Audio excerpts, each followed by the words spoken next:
Game Sack is now on Blu-ray.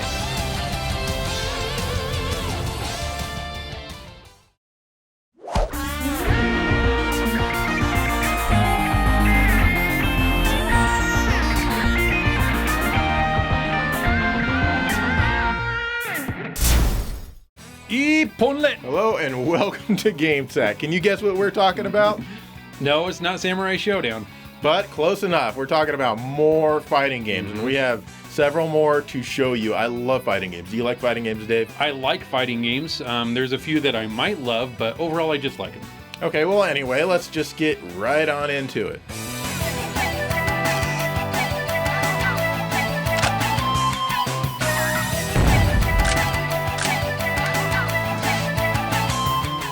This is the mighty Marshall Champion for the PC Engine Super CD, also known as the TurboGrafx 16. Yes, I need to say that each time. This one is an arcade port from Konami, who you may remember being a good company back then. You start by choosing one of 10 characters, Fatal Fury style. Then it's a fight to see who's champion of the martial arts, I'm guessing. This one does make use of the 6-button controller, but unfortunately not even the option screen tells you what these buttons do. And since the game was released only in Japan, the manual probably won't help you either. I can say that it's definitely not set up like Street Fighter with rows of punches and kicks. It is, however, a hold back to block fighter, and it doesn't have a block button. The middle button of each row seems to be the only one that can do a projectile attack of any sort. The leftmost two buttons attack with your weapon if your character has them. Speaking of weapons, many of the fighters come equipped with them and can even drop them in battle. The other fighter can even pick them up and use them to attack. But really, that's about as awesome as this game gets. Unfortunately, it fails on many levels. The control seems stiff and clunky, and that's saying it nicely. But that's likely because the animation is so bad. Since the frame rate is so poor, it seems like your commands are delayed until the animation catches up. I could not find a character to connect with at all, and believe me, I tried. They all just felt strange and not at all fun to play as. Another thing that bugs me is the way the gameplay and stages are set up. In tournament mode, you climb the ladder of finalists, which is only 3 tiers high. But after each and every match, a new challenger comes to fight you. That means you have to fight in the same stage twice in a row. This wouldn't be so bad if the stages themselves were at least somewhat interesting. The graphics are beyond bland, and there's no animation in the backgrounds at all. So a change of scenery more often would have been nice in the tournament mode. At least each character has their own unique ending if you can beat that. Then there's the group match mode. This is just as stupid, but in a different way. You select the order of your characters. Then you fight them all in 1-round bouts. Once you finish the final one, the game just resets to the title screen. You've got a 2-player option as well, but good luck finding a friend who's going to play this with you and still remain your friend afterwards. As I said earlier, the graphics and animation are both very poor, and honestly, I'm not sure why. This game requires the Super CD system card to run, or a Duo, so you'd think they'd be a little bit better. The sounds are pretty bad as well. I mean, the announcer sounds great, but the vocal effects during the fight sound extremely undersampled.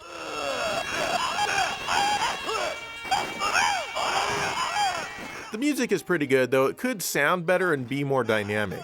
You think that Konami just wanted a fighting game and told one of their poor teams to make one ASAP and that this was the broken result, but no. They list everyone's name in the credits right away for you to see. They were damn proud of this. However, as you can imagine, I don't recommend it, but hopefully it satiated some curiosity out there about what this game is.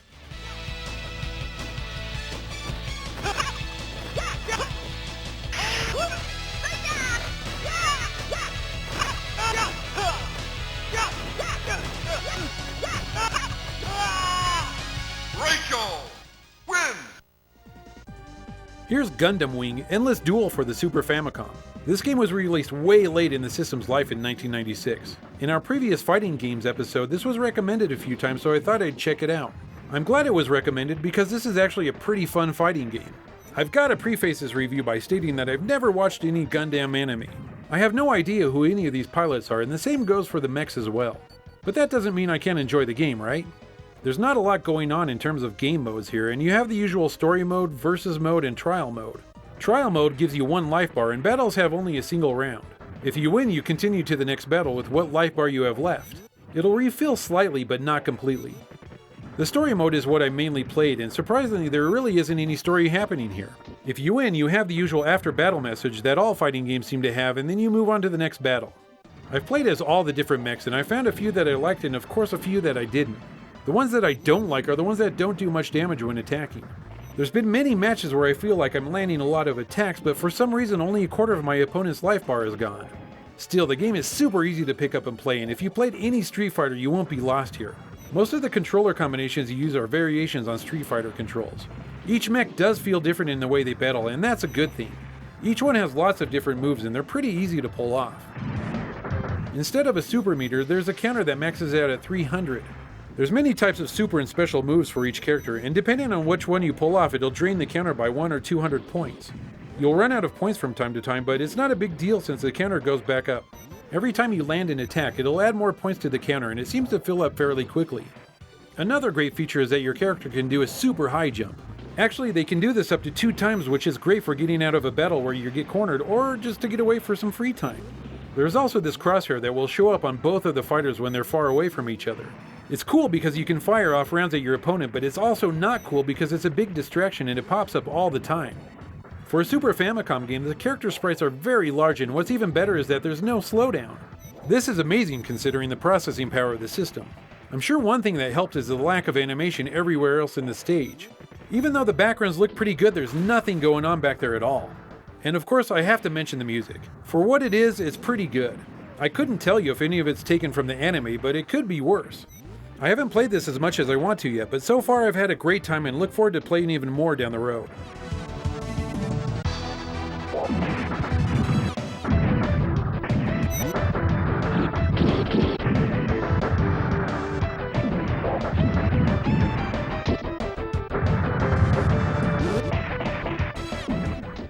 Let's take a really quick look at Power Instinct on the Super Nintendo. This one is from 1993, and at first it feels like your basic Street Fighter ripoff of the time.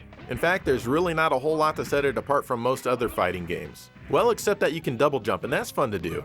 You have 2 punch and 2 kick buttons, and everything is pretty basic. The graphics are also pretty basic, but the sound and music aren't too bad. I'd say rent instead of buy, and I'm sure you're going to be able to find a ton of places to rent this from.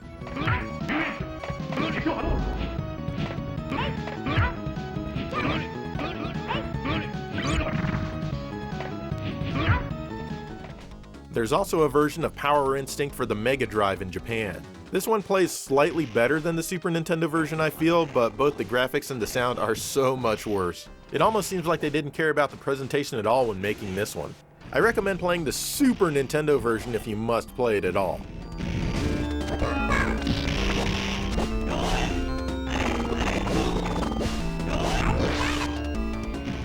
Anyway, now for the main course, and that's Matrimelee on the Neo Geo from Noise Factory and Atlas. This is actually the 5th game in the Power Instinct series, and it takes place a year after the second entry. You start off by being able to choose from 15 characters. You even have some characters from Rage of the Dragons in the game, like Jimmy here. I'm gonna have to cover that game sometime soon. The controls are fairly standard for Neo Geo fighting games, with 2 buttons for punch and 2 for kick. As you might recall from my original review of Power Instinct nearly a minute ago, the controls are similar to that. You fight your way through the game to take on the ultimate last boss, Princess Sissy. Of course, each character has a bunch of different moves that'll help you along the way. As you fight, a gauge will fill at the bottom of the screen. Once full, you explode with power. Now you can pull off a cool special attack if you can figure out how to do it. These, of course, can be blocked or even cancelled, but they can do a lot of damage if they're successful. There's different levels of these special attacks that you can do if you're good enough. Also, see the little blue dude from the Samurai Showdown games back there? He's known as the Enabler. You can call him forth when he appears, and he can take a lot of hits for you. But this goes in both directions. You may accidentally hit him instead of your opponent if he's in the way. That's okay, he can take it. There's also some bloodline battles you can initiate by use of the start button according to the how to play section, but I was never able to get it to work. I think my favorite character to play as is Ryuji, even though he's so basic looking. But he's super fun to control and he has lots of cool moves. All in all, aside from a few quirks, the fighting action seems fairly standard, though perhaps slightly more difficult than the average fighting game. Princess Sissy is almost impossible to defeat because she cheats all the way to hell and back. Ugh! The graphics are fairly standard for a later Neo Geo game, and that means they're pretty good. The characters do look good and have lots of personality though. Unfortunately, there really aren't that many different stages to fight in at all. In fact, most of the stages are slight redresses of other stages with only minor differences, and they don't really look like anything special to begin with. The music is interesting though. Most of the songs are pretty good and a lot of them have full vocals being sung. It's all in Japanese, of course.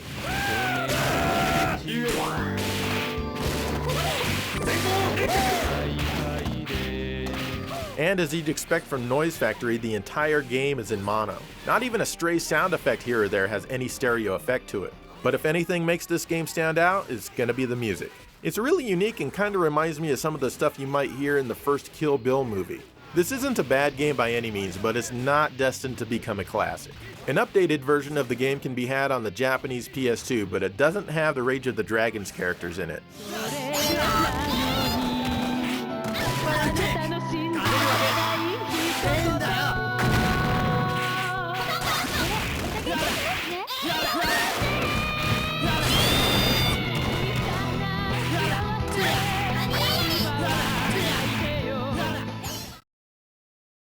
Alright, there we go. 3 fighting games down. And you know what? The one that I talked about, I was a little hesitant at first, but I actually liked it. Yeah, Martial Champion. Oh, okay. I mean, Say no more. But yeah, some fighting games are good. All of them can't be great.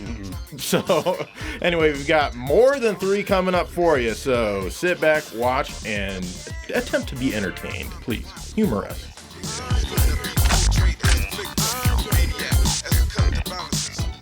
This is Ranma Half Super Battle for the Super Famicom. Well, I think that's what it's called. I reviewed a Ranma game in a previous fighting game episode, and it was the only one that was released in the US. I thought it was okay and had a decent time playing it. One of our viewers was very kind and sent this game to us and said that it was way better than the crappy one that I talked about. Well, let's take a look. This game, like many other fighters out there, has a few types of game modes. There's a story mode, which I'm playing for this segment.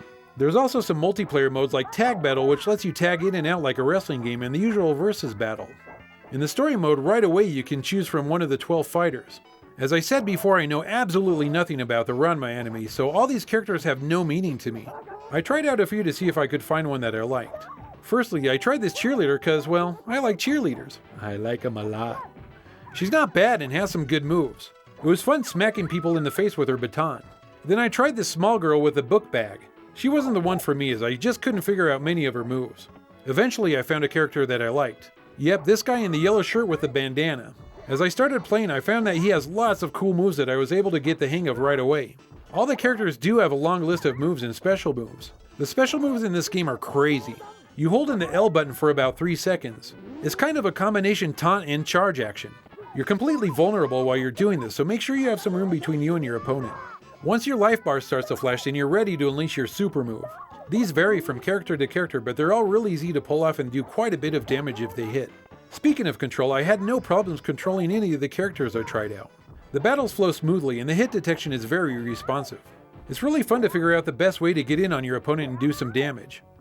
The game does suffer from a bit of slowdown here and there, but it's still completely playable. One thing that I like when playing a fighting game is a good variety of backgrounds to fight on. This game doesn't let you down as each fighter has their own background. They're all very bright and colorful and have little bits of animation, which is nice. The music is actually pretty good as well. I mean, for the game it's pretty good, but for listening to while I'm driving around town it's probably not so good. Speaking of sound, there's a lot of digitized voice in the game. It sounds fairly muffled, but it's intelligible. Like here, where this guy throws a fireball and says, "This is Hulk Hogan!" I mean, that's what he's saying, right? Even though his fireball doesn't look anything like the Hulkster. In fact, it's probably one of the biggest fireballs I've ever seen.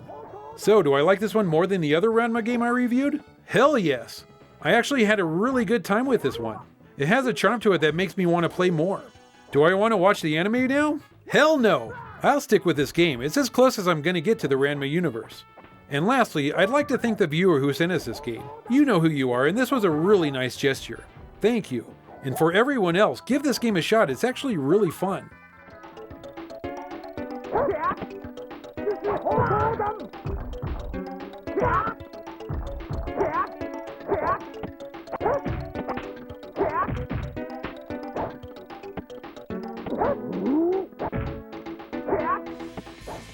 Let's look at AquaPazza from Atlas, which is a more modern 2D fighter for the PlayStation 3. In this one you can select from several different characters, most of which are female. This seems to be a growing trend in 2D fighters. After that, you pick a partner character, and all of those are definitely female. The battles are fast, fierce, and full of gorgeous cartoon action. The story is about some witch trying to make a potion so all the guys in the world will find her attractive. This of course summons you from another dimension or some such place with your partner. As you battle and win, your opponents will suddenly remember who they are and that you're all friends. Honestly, the story isn't very interesting. The gameplay isn't bad, but it isn't amazing either. You have a weak, medium, and strong attack as well as a button dedicated to calling your partner into battle. The partner will come forward, do a single attack, and then go back into the background. The partner can be used at almost any time as long as her gauge is full. Fortunately, it autofills and it only takes a few seconds. The special moves are fun to pull off, and generally the action is pretty satisfying. When the gauge on the bottom left of the screen fills, assuming your player 1 that is, then you can pull off a really cool special attack, and you'll know when it happens because of the cool animation. The visuals look fantastic with clean lines and great color. I love the anime look here, and it's the main thing that attracted me to the game. Unfortunately, all of this comes at a price as the game can be way too flashy. The partner characters standing back there sometimes make it briefly confusing as to who I'm controlling or where I'm even at, and sometimes I just get lost in the action when things get really crazy. You definitely do need to keep your eyes trained on your character. Music-wise, the game is decent. Nothing really horrible or outstanding here. But during the match, the characters are all really noisy. I mean, they each have a ton of crap to say as they fight.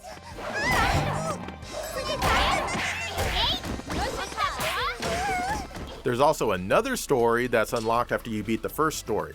This one is less ridiculous and it's about the character seeking a powerful mirror. Yes, that's a mirror. I'm coming for you, Landy. I will avenge my father's death. The characters in the stages are all the same here though. Overall, it's a good game, and fortunately it's cheap, brand new. I think that's the other main thing that attracted me to this one.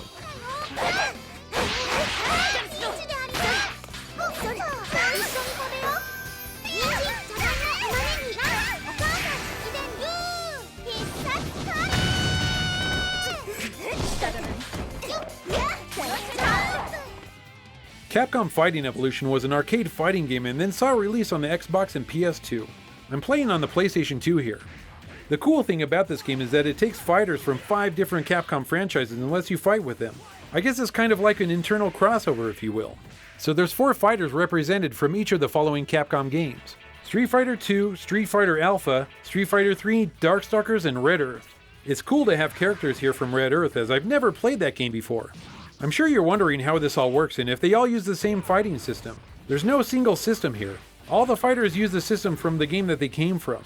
There is a system for this game, but there's only one character who uses it, and that's Ingrid. She's not bad as far as a character goes, and I like some of her moves. She animates insanely smooth, and I like this. To start out with, you choose 2 fighters. Regardless if you win or lose that first round, you can choose which fighter you want to play as in the second round, and third. This makes it interesting since you don't know who you'll be fighting, so you can't match your character with your opponent. It's strange and all, but I like the idea of using the same character twice if you want to.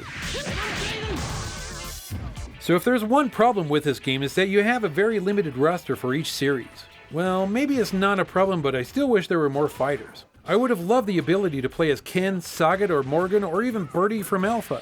The fighters that they included are great choices, but there's no real reason why Capcom couldn't have made it a 40-fighter roster. Other games from them at the time have about that many to choose from, so why not this game? Maybe Capcom should make a sequel with about 80 characters in it. That would make me happy. I was pretty excited to try the Red Earth characters since, like I've said, I've never played this game before. Once I finally played them, I wasn't very impressed. Hauser is a huge dinosaur that takes up almost half the screen. I'm not a fan of characters this size, no matter how good they are. Plus, his weak punch is just him flailing his tiny arms. It's stupid and funny looking at the same time. As for the other characters, they're okay, but none of them stand out as very interesting. The game plays really well. The PS2 pad isn't the best for fighting games, but I had very little problem controlling my fighters. The game has all new backgrounds that I've never seen before. Even though the game is in 480p, they seem to be a little bit blurry to me and they lack a lot of animation. Capcom usually has lots of stuff going on in the background of their fighting games, but for some reason this one doesn't. But they're loaded with other characters from the Capcom universe that apparently didn't make the cut for this game. I wonder if they're sad knowing that they aren't playable here. I know I would be. There's even a new soundtrack to go with the game with lots of tunes I've never heard before.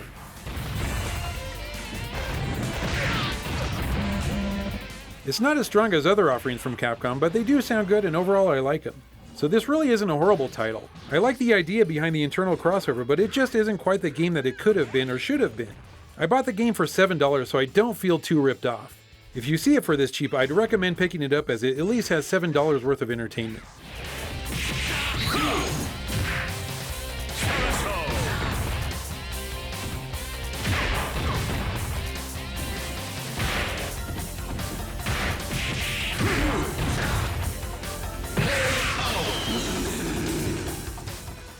Might as well mention Street Fighter 4 from Capcom today. This one came out back in 2009 for the PlayStation 3, PC, and Xbox 360. Originally an arcade, versions of this game are even on iOS, the 3DS, and the PlayStation 4. Even though that I'm sure the iOS port is by far and away the best version, I'm playing on the PlayStation 3 here. I remember a lot of hoopla when this game came out about the use of 3D polygon graphics for everything. This is the first Street Fighter game to do that. The gameplay is strictly 2D, however, so maybe this is a 2.5D fighter? I don't know. The game brings in new characters like Abel, Crimson Viper, El Fuerte, Rufus, and others. We also see the return of a lot of favorite characters. The roster isn't huge, but it's big enough to keep most players interested. The control is classic Street Fighter all the way, and thank God I can play with my USB Saturn pad. In fact, the control works pretty well with these polygon graphics. I don't really have any complaints about the control at all. But I don't like how some characters like Abel spam their moves so much. All he does is spin and throw.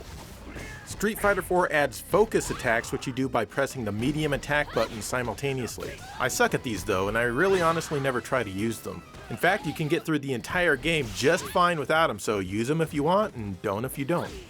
Unfortunately, the characters share stages, so there's not as many unique backdrops as there should be, but this is something that fighting games have done since the Alpha series. I really liked it when each character had their own unique stage. Sadly though, those days are long gone. Most of the moves you're familiar with are here, including supers and now even ultras. The game puts up a pretty good challenge, and it seems harder than I remember it, though I haven't played it for probably 5 years now. Anyway, as you fight your way through your opponents, you'll eventually end up at your rival, which has been chosen for you. Sometimes the rivals don't make any sense, like Ken versus Rufus here. Shouldn't it be Ken versus Ryu? Well, if you play as Ryu, it is. After that, you go to the final boss, Seth. Yep, just Seth. Forget bosses with names like Akuma or M. Bison or even Vega, this time we have Seth. I wonder if Street Fighter V's final boss will be Jim or maybe even Bob, or Jim Bob. This guy's pretty tough, but he's beatable. Each character has their own cool ending, and that gives you a reason to play through with everyone. Online mode still works, so hey, let's give that a try. What? Fine, F you then. Let's try this guy. Seems to play well, though this guy is clearly no match for my game sack. Overall, the graphics look kind of strange to me, and I'm not sure if I really like them. But it is immensely colorful, and the backgrounds look fantastic. The music is okay, I guess, but there's not much uniqueness to it, and probably the blandest in any proper Street Fighter game so far. Still, this game is really fun. I never bothered with the updates like Ultra Street Fighter 4 and all that. I'm done doing that, Capcom. Just kidding, you know I can't resist. After regular-ass Street Fighter 4, they came out with Super Street Fighter 4, but Ultra Street Fighter 4 here is really the one to get. You now have a crap ton of fighters to choose from, 44 in all. A few of the returning characters even have noticeable visual updates. More good news is that they added a bunch more stages, and most of them look pretty damn awesome. Of course, some of these were added in Super Street Fighter 4, but I skipped that one. On top of that, there's some new music, and some of it sounds pretty good. More is always better in games like this. Also, you'll find your typical balance tweaks that updates like this bring. They added more stuff with the focus attacks and whatnot. Honestly, there's nothing new in this version that I personally find myself using over regular-ass Street Fighter 4, but maybe you will. Still, the wide selection of fighters is definitely worth it, especially when each of them have their very own animated stories. Even the visuals for the stories for the returning characters have been changed since regular-ass Street Fighter 4. Make sure that you get this one, and don't worry about those other versions unless you just have to have them all. I don't care what anyone says, I really like Street Fighter games. And that's why I'm really looking forward to Street Fighter 5. It's the battle of the century! Fight!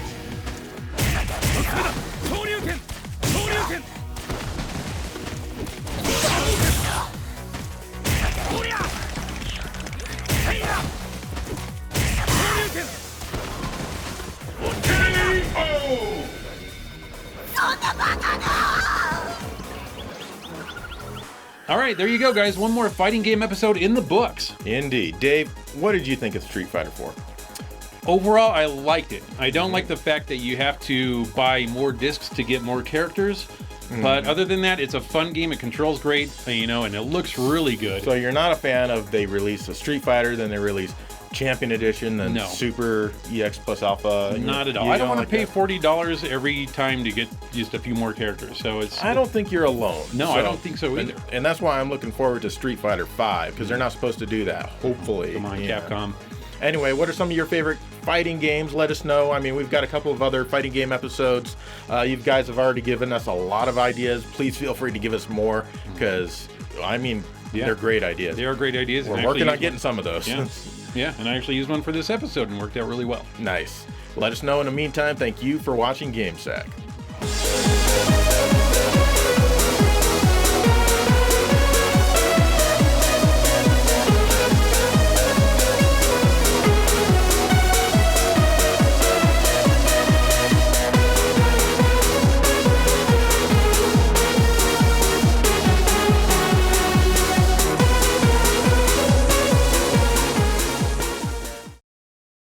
So Dave, you know what game we haven't covered yet that everyone wants to see you cover? What's that? That is Primal Rage. It's the #1 arcade hit of the year, Dave. You should cover this. Nah, you know, nobody said they want me to cover this. I would never cover this Well, freaking come on. game. Look, it's in a cardboard box. I mean, you're the Nintendo guy. You love cardboard boxes. You should cover this, Well, man. that's true. I do love cardboard boxes because, you know, Nintendo was all about that. And I'm glad Sega finally went this way. But you know what? After all, it is a Genesis game, so you should cover it. People want you to talk about it. Come on, Dave. It's on the Super Nintendo too. You should cover guys. Oh, hey. What's this? I can cover this. Okay, you do that. You do that. Sweet. Yeah. This looks stupid.